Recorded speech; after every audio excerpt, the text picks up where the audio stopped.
But what we've been getting, guys, what we've been getting over the past, maybe 3 or 4 weeks, I have been getting inundated with questions. Well, Jeff, why do you guys use Yehovah?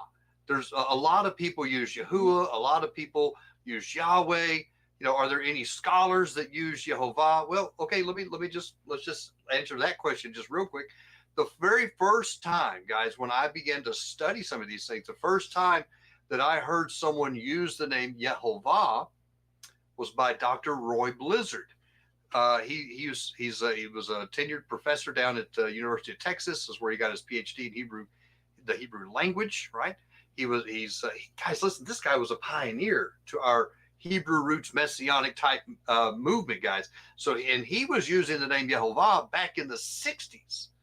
And anyway, he has some very sound teachings on that. So that's one of the scholars.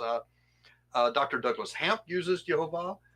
Dr. Nehemiah Gordon uses Yehovah, and Nehemiah actually wrote his doctorate on some of the things with the name. So tonight, guys, all we're going to do is we're going to look into kind of like the case for Yehovah, or what about Yehovah? What about Yahweh? What about Yahuwah? What's going on when we look at these things academically, when we look at these things historically, when we look at these things in a linguistic manner?